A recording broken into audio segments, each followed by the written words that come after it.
Are you a busy parent? Do you feel like you're being pulled in multiple directions all at once? Are you exhausted and overwhelmed? Meet my mom. Her name is Santi Tenikela. She's a pediatrician, expert in mind-body medicine, and a life coach. She can help you break free from guilt and overwhelm so that you can enjoy the life that you've worked so hard to create. She can also teach you how to support your family in a more holistic way. Hello, and welcome back to the I Am Well MD podcast. Today we have Debbie Raphael joining us on the podcast. Dr. Raphael is a licensed, double board certified diplomat of the American Board of Psychiatry and Neurology and UCSF fellowship trained child, adolescent, and adult psychiatrist. She's been helping patients and families for nearly 2 decades as Contra Costa County lead child psychiatrist, UCSF assistant professor, and then provider for parents and families across the outpatient sector. She's a recent contributor to Parents Magazine and is writing a book for parents on relational health, leveraging the intersection of parent and child development. Dr. Raphael, it is so good to have you on the show today. Thank you. Thank you so much for having me on. So tell us a little bit about yourself and how you came into who you are today. Sure. So I am a parent of 2 boys, and I'm a child and adolescent and adult psychiatrist. And I've been practicing for just about 2 decades now. I trained at UCSF for my psychiatry residency and child psychiatry fellowship. And I had my first child, my first baby, the very same month that I started my child psychiatry fellowship. So I was able to learn so much in such a concentrated, relatively intense way during that 2-year fellowship in the first 2 years of my son's life and the first 2 years of being a parent for the first time. Yeah, so that's a little bit about my background. And I am a new author as well, writing a book about that experience and my concentrated learnings to help new parents so that parents who didn't have that same opportunity to go through such a fellowship at the time of becoming a parent can benefit from those learnings as well. That is so powerful that you became a parent at the same time that you were learning about how to relate to your own child, how to relate to your childhood now as an adult. And that must have been a really amazing experience to, dive into.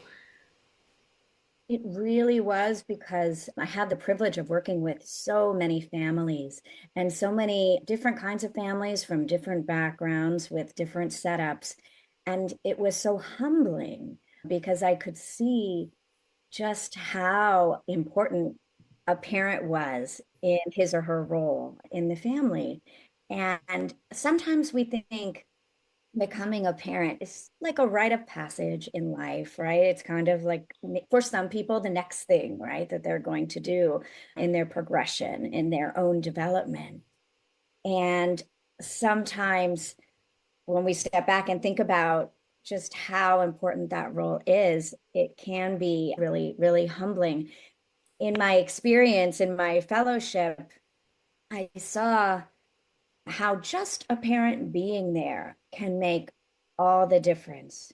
So even if, of course, they're not going to always do things in the ideal way by the book, right, what we would recommend. However, just their being there is, I would say, 80%, right? Or even closer to 90%, right, of the value for the child in his or her development. And we can go into why, but it was very, very humbling in my fellowship to see that.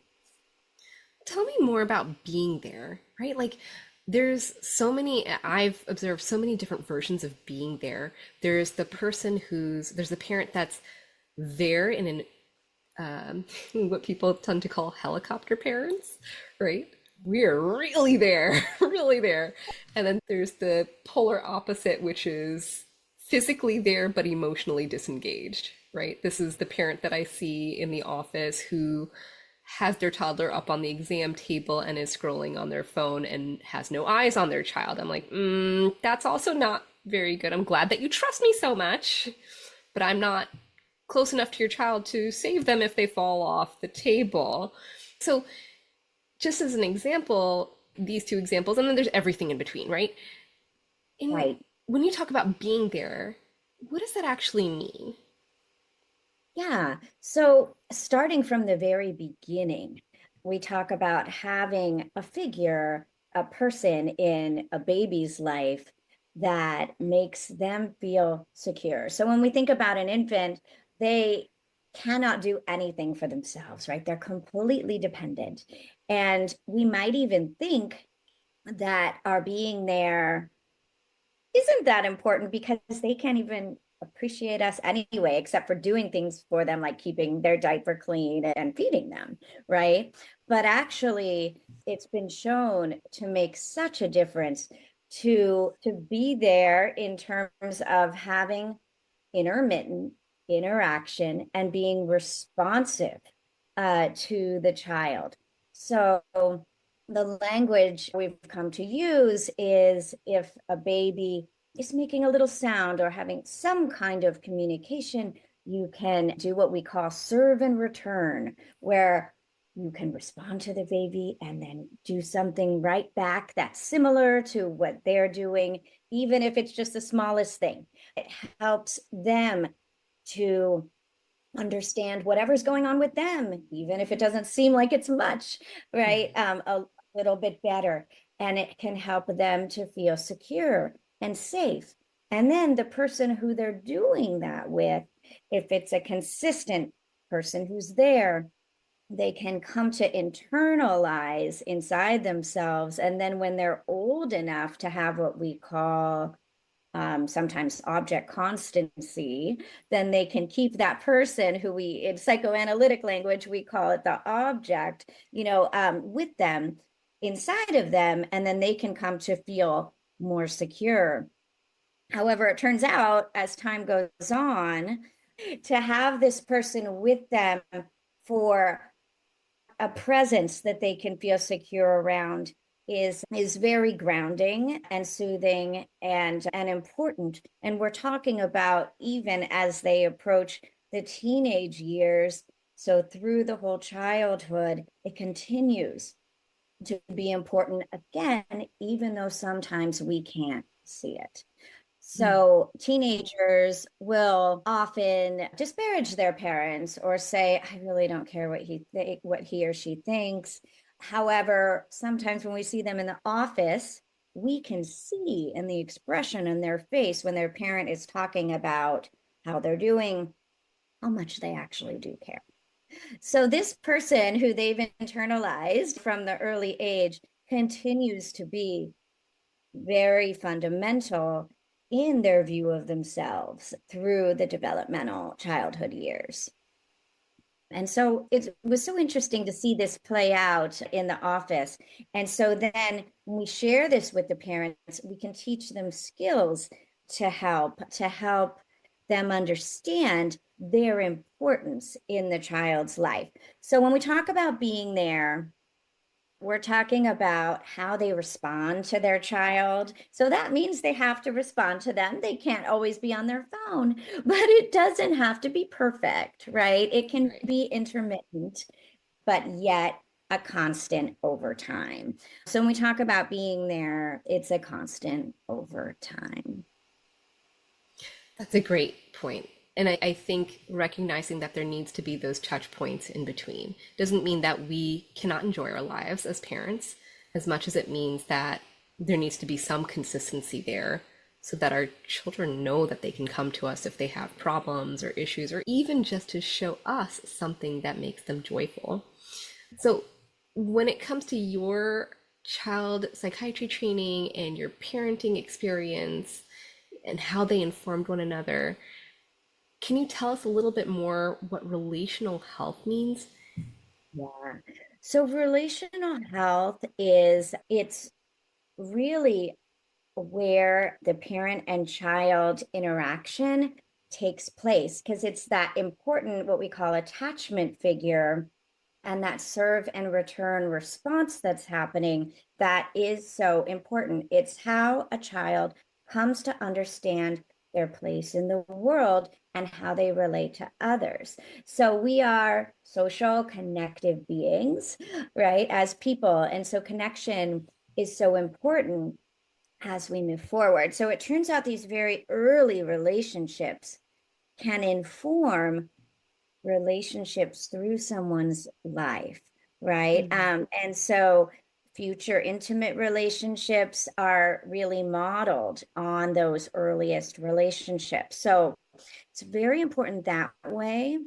But also, relational health really can influence our stress response. So if the relational needs aren't met earlier on, stress can be heightened because babies are so dependent, right?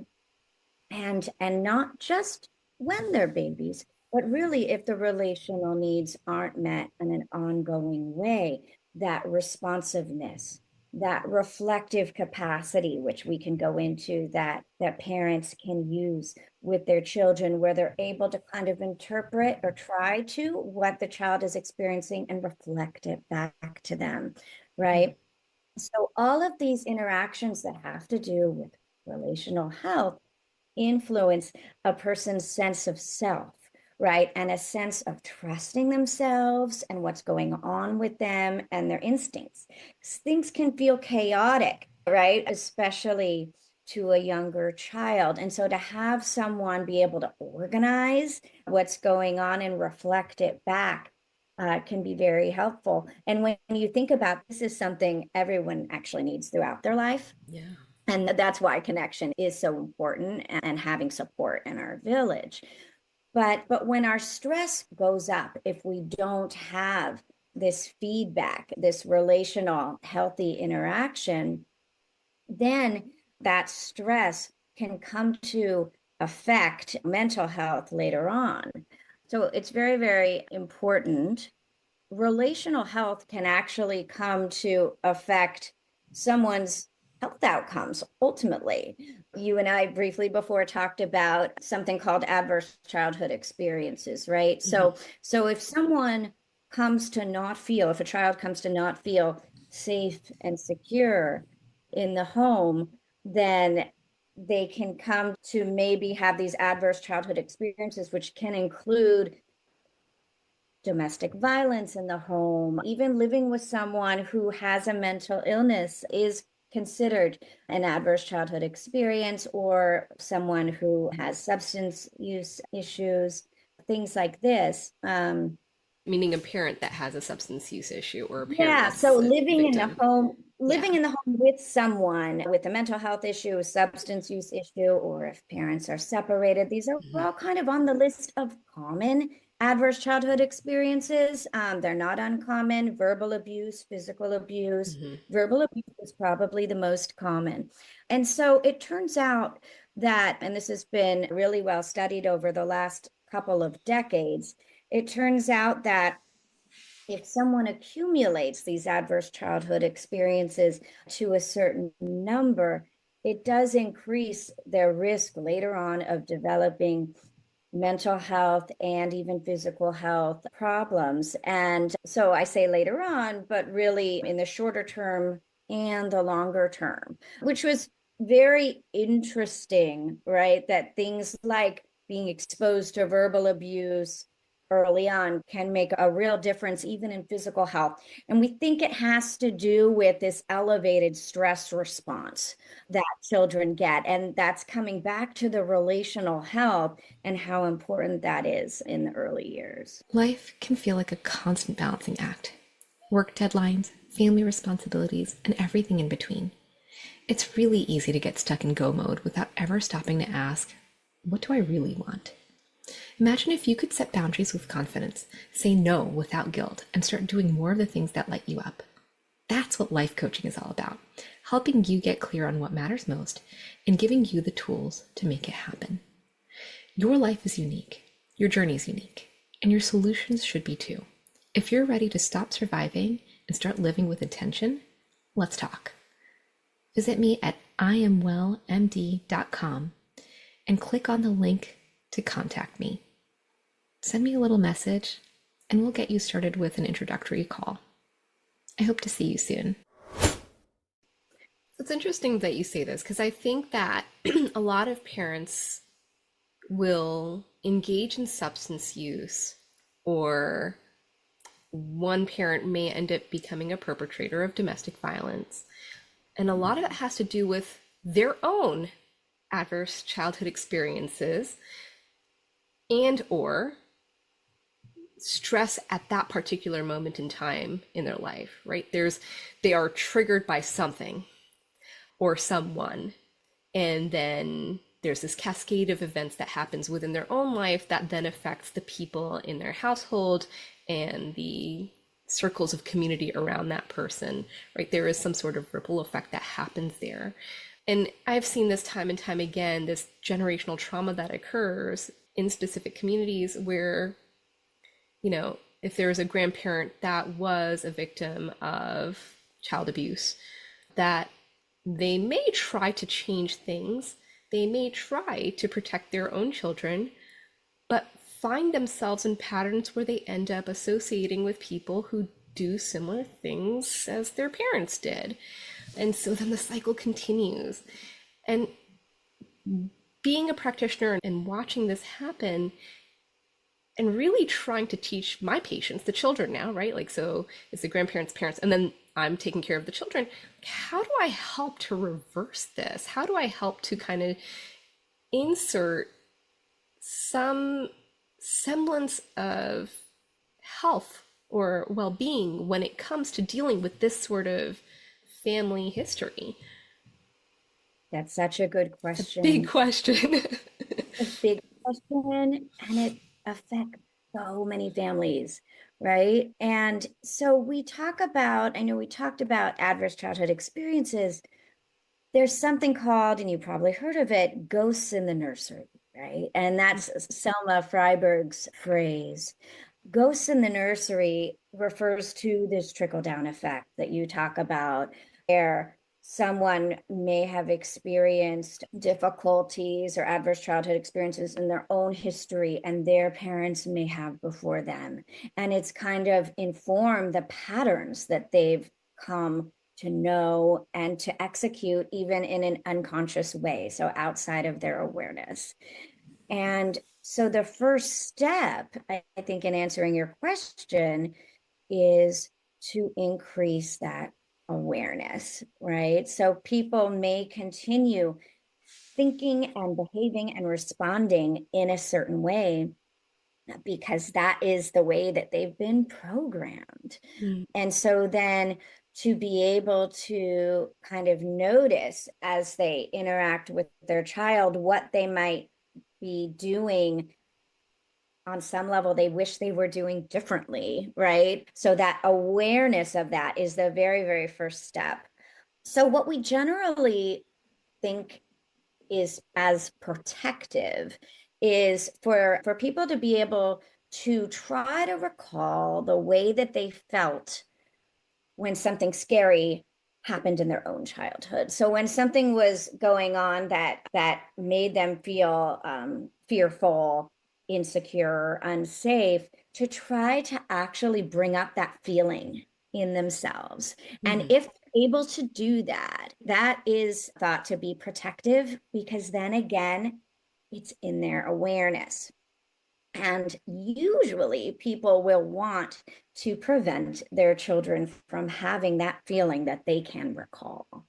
So when it's kind of most concerning is when they're really not able to bring up that feeling, because sometimes when scary things happen in the home, people do disconnect, right? And they dissociate, because that is a protective, adaptive thing for people to do sometimes when things that are intolerable are taking place, right? And so again, somehow if they can go back to try to bring up the feeling that was associated, then that can be an area of strength that they can grab onto to try to empower them to notice what's happening now in their own home when they're in this new role of parent, to be able to step back, take stock, and try to do things differently. But I would say awareness is just the very, very first step. Yeah. So many people say, well, be careful what kind of parent you're going to be. Your child is going to marry somebody like them. When we see a parent modeling certain types of behaviors, even if they're maladaptive behaviors that we don't like and don't feel safe with, we are at least familiar with them. And so, does that make us more likely to then seek out someone in an intimate relationship who follows those patterns simply because we're familiar with them? It can, it can. And again, it's like following that familiar stress response too. Like when we're used to fighting and doing the fight or flight, kind of response, that is something we tend to continue in our relationships. What can be protective is having one supportive figure throughout one's life that we can remember and go back to, and that we've established as a secure attachment figure. That can be protective, but what you're saying is absolutely true, that we see this kind of time and time again, that people are repeating the pattern of stress and trauma and who they even choose for a partner in their lives. And again, awareness is key. So for me, I feel like, and this is just on a personal note, I feel like I was so lucky because I did have some traumatic things happening in my upbringing. So I did have early adversity in the home. I also had a mother who was a very secure attachment figure, not perfect by any means, doesn't have to be and shouldn't be, but still was able to provide that. So that was very protective. But I did have the early adversity that a lot of us do have in early life. So some chaos in the home and things like that. And so it was kind of hard to say how it was going to go, right? But I was very lucky that I did have this awareness because, I went through my medical training, psychiatry rotation is in there, learned so much about what you're talking about, how this pattern can get repeated. And so if we're watching out for this and we're kind of thinking about, okay, this is what I know, this is what I'm used to, and yet this is probably what's more adaptive and effective, then we can try to notice when we're engaging in some of these repetitive types of relationship patterns and try to find something different, but we might need support around that, right? Mm-hmm. So I really my psychiatry training as such a form of support. As much work as it was a real form of support and education, because time and time again, I saw how stepping back and having this awareness of what's going on in these patterns, with these patterns in family systems, just being able to see that and notice how that awareness imparts power was just so valuable for me. And I know it can be valuable to others if they're able to kind of have this knowledge as well. So I'm going to take it to the next level. So now let's imagine that we have a woman whose dad was abusive to her mother. She ends up having the self-awareness like, yeah, this didn't work out in my parents' relationship. I really don't want that for my relationship.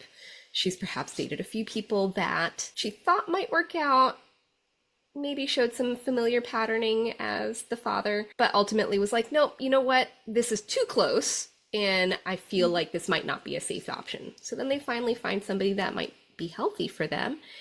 And then we see them start engaging in these self-sabotaging behaviors, like as if to say, everything's too calm and too quiet. There must be something wrong. Like now we're suspicious. Do you ever see that come up where now people are suspicious and they're questioning something that actually is healthy because they think that it's not? Right. Yes, their activation response, that stress response, it's just quiet, right? So it can be uncomfortable and not feel familiar. And so then we have to question it, right? So yes, that is something that we can see. And so sometimes seeking out people to talk to about it, to vent some of this concern or express some of this concern and have a sounding board can be really helpful, because then you can even hear what your own concerns are kind of coming back to you, and maybe realize, okay, it might feel uncomfortable. And yet, in the longer term, maybe this is okay. This is a new way of doing it. And I've seen it work for others, because if I talk to others, I can hear about that, And so then we can kind of expand our way of thinking. Sometimes in therapy, we try to give, in the relationship between therapist and the patient, we can try to give what we call a corrective experience through that relationship. And that can be a healing process to kind of model and act out in a way through the relationship what a different type of option is in terms of the relationship style. And so that's one way of showing that. But simply, if this person isn't in therapy, just from talking to people around them, it can be so helpful to hear others' experiences and other ways of doing things. But I think it's great that this person has, it sounds like, already some awareness, because they've tried to do things differently and they don't want it to be too close, because it sounds like they don't want it to be something dangerous. But yet before, they had that familiar feeling of the stress response. And it's so interesting that even though it's not necessarily a good feeling, it's being a familiar feeling can be soothing in some ways, right? So it's changing their view on what is good and normal for them, right? Yeah, this is like a kind of tangential experience. I started learning how to meditate when I was in my early 20s. It was between my first and second year of medical school. And perhaps I even started earlier than that. I started doing yoga when I was 16, and so was starting to delve into that realm of learning how to breathe consciously, learning, how to be focused with my breathing. And I can't tell you how many times it felt very unnatural.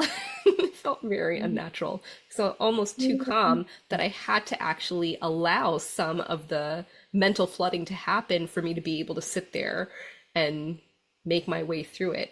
And as months and years went by, I was able to get quieter and quieter, both emotionally and mentally, in those moments. But it's interesting how it's almost like baby steps. You have to train yourself to allow that little bit of discomfort and then increase the dial on the discomfort and say, this is okay. And it may actually be healthy for me. This may actually allow me to have space for more adaptive and beautiful and wonderful things in my life. But it's so, again, the irony is that it doesn't feel good initially because it's something that we're not used to. Well, you're not used to it. It's not part of your patterning yet, but it can be little by little. And yeah, I agree with you. Sometimes it's a matter of practicing, right? Just practicing doing something differently that we don't quite know how to do yet. And so we learn little by little, and it's not always going to go the way you want, right? But then we can try again and keep little by little going in that direction.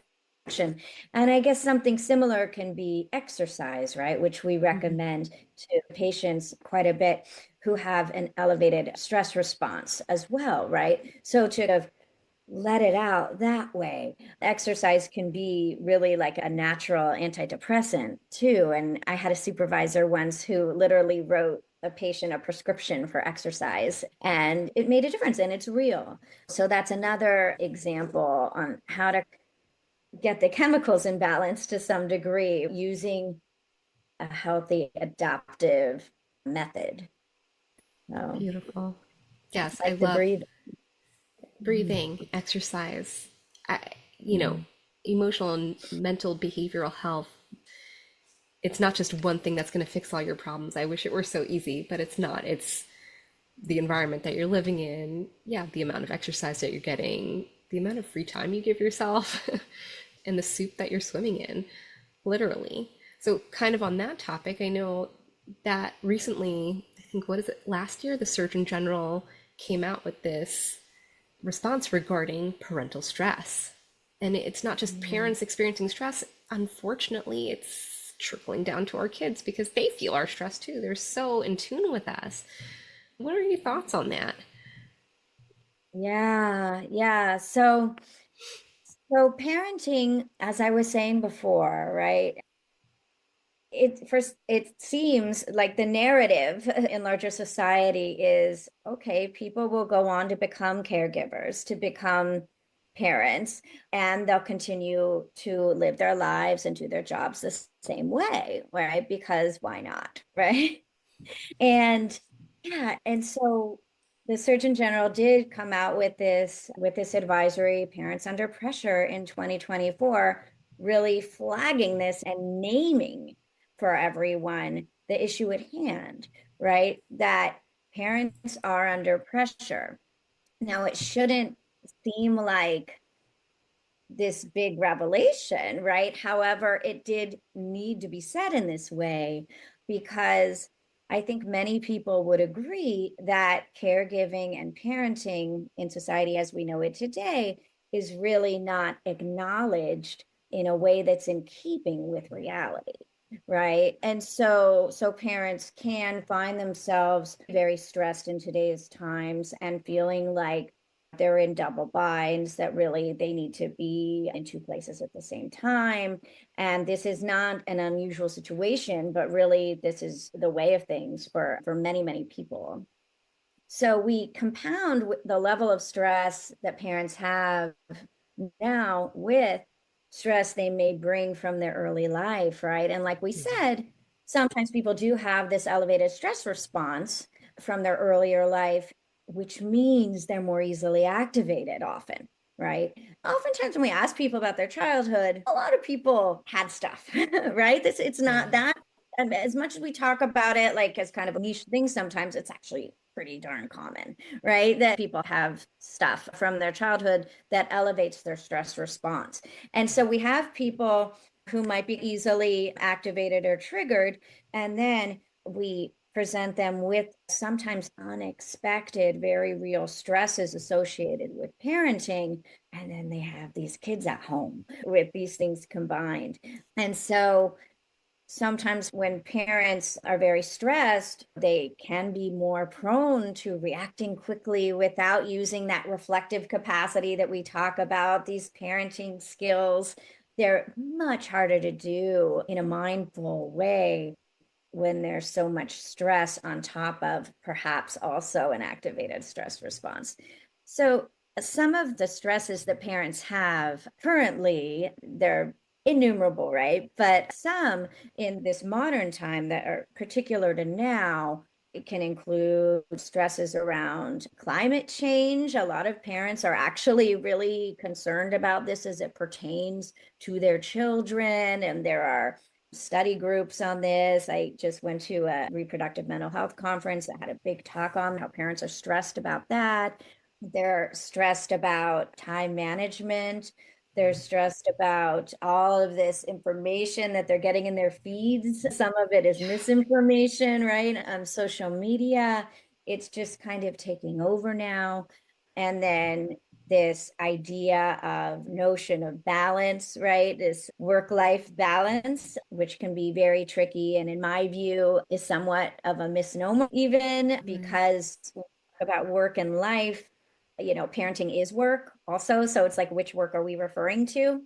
So I think the Surgeon General's message was very important. It's very important to validate the stress that parents have, but more broadly to validate the parent role in society and how important that is.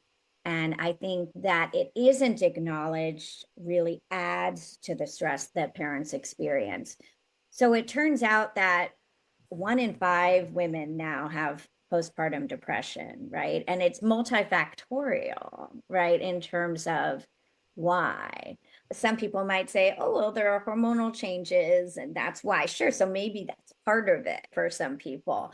But we talk about the biopsychosocial model when we talk about how these conditions might come to be, right? So biopsychosocial is like there's the biological factors, like perhaps the hormonal component, the psychological factors involved, like maybe coping skills or things like that, defense mechanisms, and then the social factors, right? So, what are the social factors that can contribute to this? So, identity changes, our role in the world, things like that, and all the stresses that we have as parents, as the Surgeon General is talking about.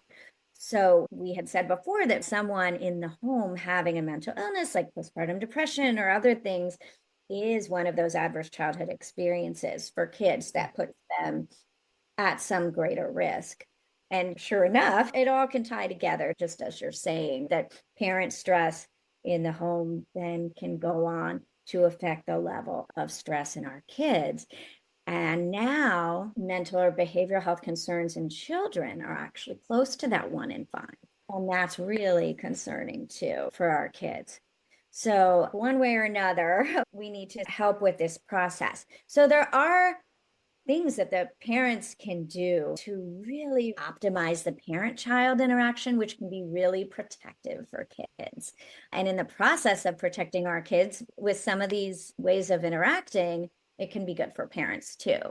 Those are some of the things that I learned in my training and throughout my years of practice as a parent, of course, that can help because we're kind of in the situation that we're in. And from a policy perspective, from a culture of care perspective, these are larger topics that others are hopefully addressing. And the Surgeon General made a real good start by putting it out there at the time that he did. But in the meantime, in our field, we can try to help by getting other information out there that can help parents and children in the world that they're in, at least in their smaller system. So, what are some strategies that we as parents can use to help ourselves thrive and help our children thrive? I heard you say one thing, which was about the village, right? That it sounds like it's not just our children who need a village to thrive, but it's us, right? We parents also need to, if it's not already there for us, we need to go out and create that village so that we are thriving too. It's not just family, but friends, school teachers, et cetera, or your behavioral health team. In terms of building a village, in terms of how we communicate, what are some suggestions that you have to help us all thrive a little bit better? So, just picking up on that. So, the village is so important in terms of connection, because, like we were saying before, we are social beings and we know that this relational health from early life is one of the most important things. Again, it's been named like a fifth vital sign, but this doesn't go away as we get older. It's not just for babies or little ones. We have this continued need throughout our own development. And if we are able to get our needs met in a way that we need to, we are in a better place to provide what our children need as well. So having our own village in whatever form, like you said, and it doesn't have to be huge or large or anything, but if you have a religious community you're a part of, or a school community you're a part of through your kids, or someone supportive at your workplace, or extended family, or a neighbor, that can be really helpful. Someone for you to be able to talk to about your own stuff. So that can be helpful and then can put you hopefully in a better position to do some of these relational things with your kids. So when I talk about that, I'm talking about things like I mentioned before, reflective capacity or reflective functioning. So what that is, say your child is having a real amped up feeling response. It has different names. Some people call it a meltdown, some people call it a tantrum, but whatever you want to call it, feelings can be contagious. And so often, if our child is having these really amped up feelings, we might get really amped up feelings and then it could be counterproductive. But if we're getting hopefully some of the outlet we need through our village, through some other things we can talk about, like exercise or what you were talking about, meditation, hopefully we can maintain our stance through this and then use what we call reflective functioning to try to think about what the child might be experiencing then in their mind, despite these loud noises and amped up feeling responses, and then reflect back to them in words what they might be going through. It's really what a therapist does in the office. A parent has to kind of be like a therapist. That's why I say it really is a job to be a parent.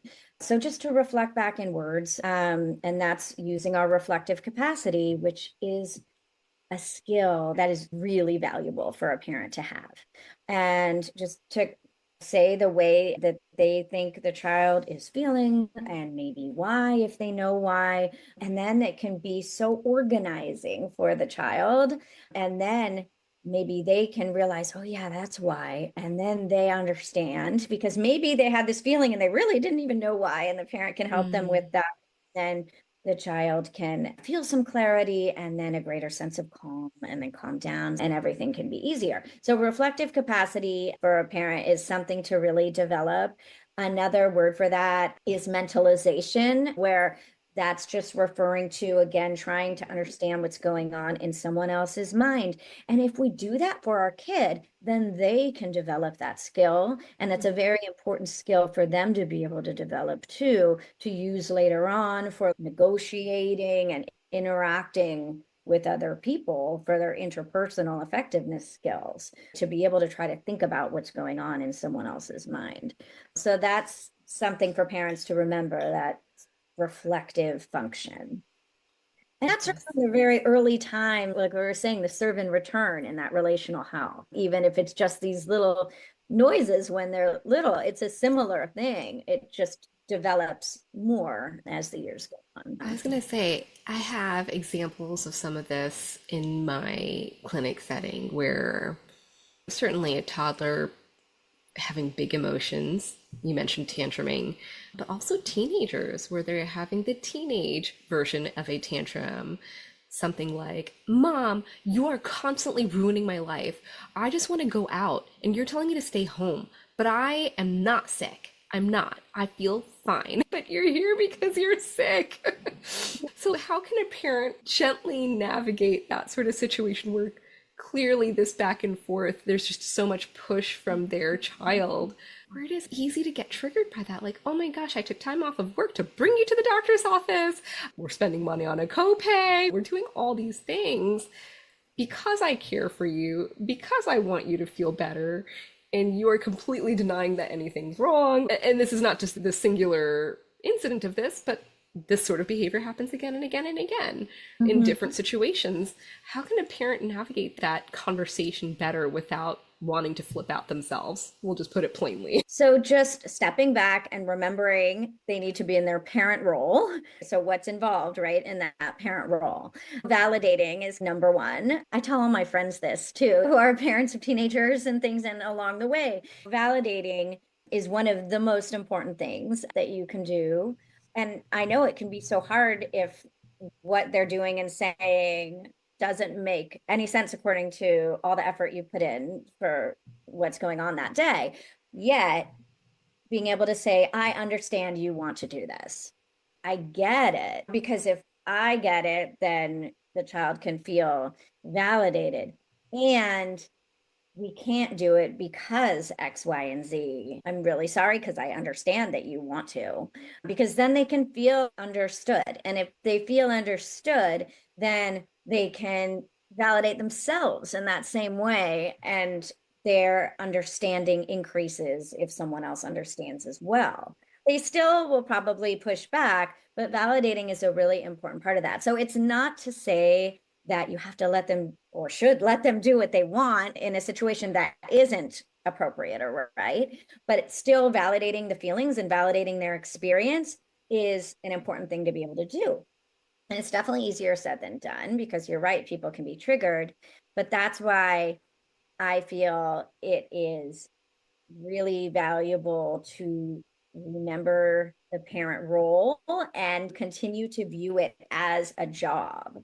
It can be tricky and confusing because a parent-child relationship is a personal relationship. This is your family member, and yet you have a role in the family that you are wanting to play in order to have the best outcomes. So it really is a job in that way. That's where it can get really blurry. But I think it's important over time to remind ourselves of that in order for it to go the way that we want. And it's not just two human beings trying to work things out, but rather we have a role in this. Part of our role is to validate them. And it's really not an equal thing. We're not actually supposed to be getting that same validation or what we need as people from them. It really is a one-way kind of thing. And I think that can get parents sometimes when maybe they realize that because it doesn't feel fair. We're supposed to be family.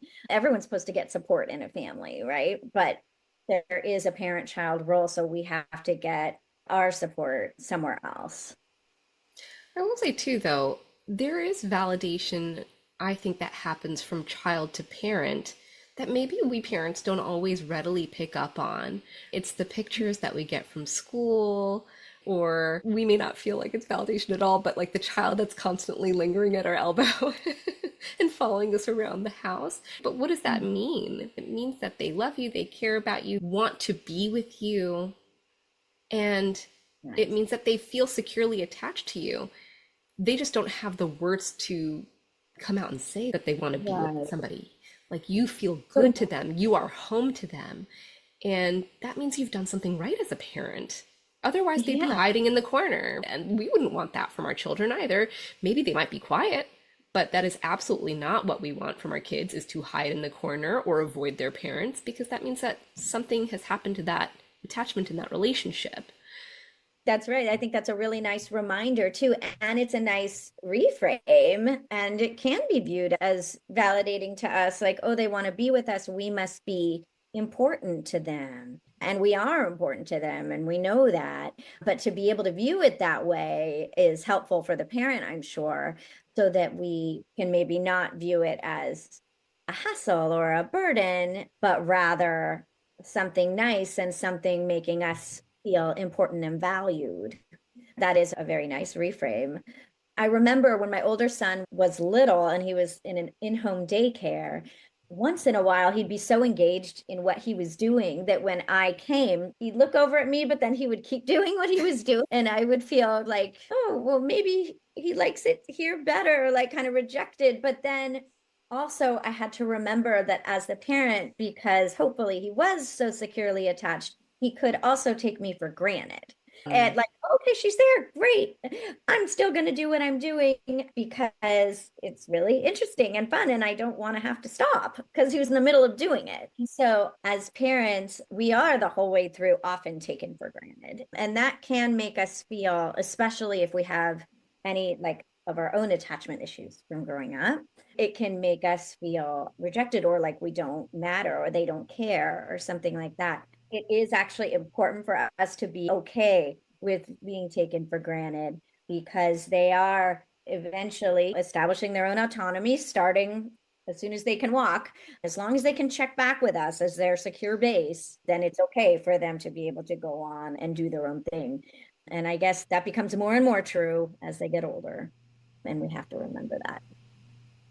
It can be painful when they become more and more autonomous and independent, and we put so much energy and time and everything into them, and then they're just going off and doing their own thing, but we're still remembering how important we are. Again, coming back to that very initial thing that we were talking about, what I learned in my training that was so humbling is how very important we are, even if it's not obvious necessarily at the beginning, because you have this infant that can't interact with you, and yet it is so important, but it's not obvious. And then later on, when they're so independent and they're adolescents and even beyond, it's still very important, that attachment and that relationship, even if it's not obvious. Can you say a couple words about parents who have adult children? Because I feel like the relationship really changes when children leave the house and grow up and settle down and maybe even have children of their own. That dynamic changes.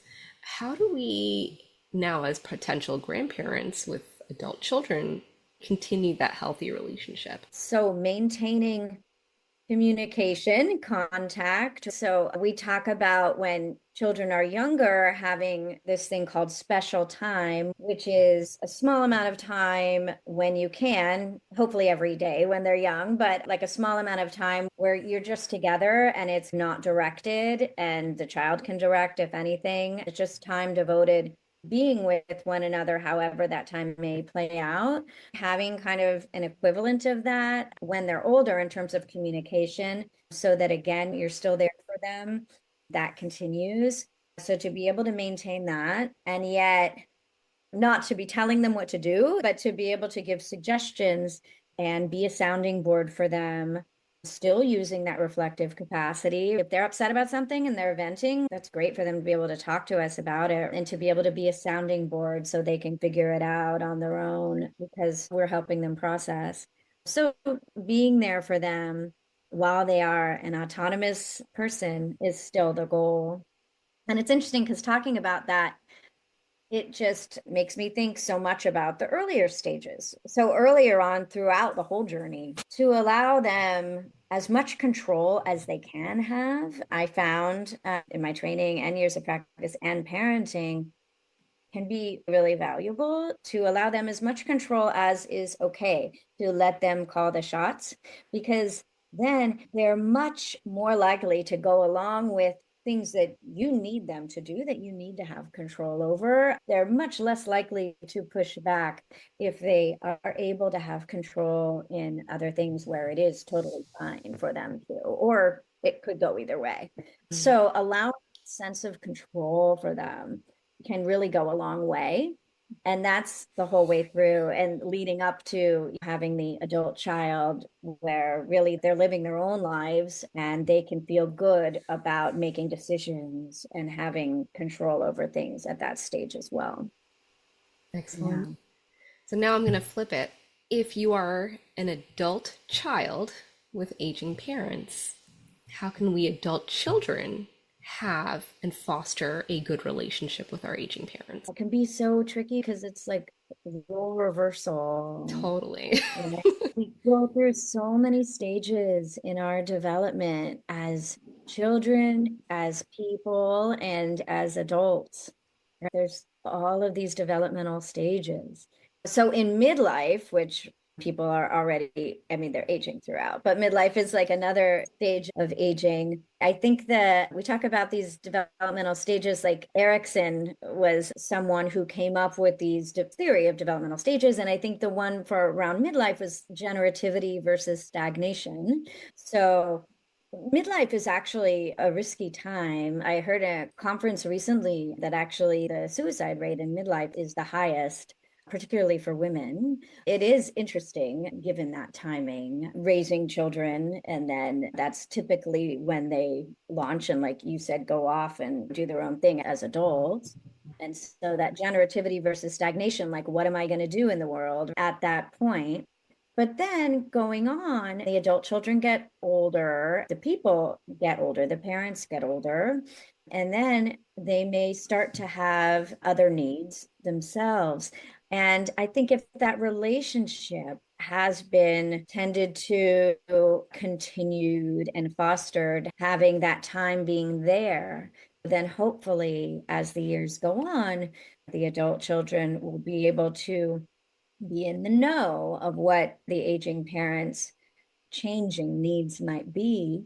If that relationship has been solid, we'll hopefully be able to step in and help as the needs arise. So I think the key is to maintain that relationship, which is going to change over the years, but will have ideally the continuous thread of the being there, which comes to be then for each other. So you're right. I think in what you're getting at is the parent role is one thing earlier on. I'm talking about the job of parent earlier on. And then as the years progress, the role can change and a child can come to assume whatever is needed at that stage. There really is just an amazing evolution that happens throughout our lives, even from the fetal period up through old age.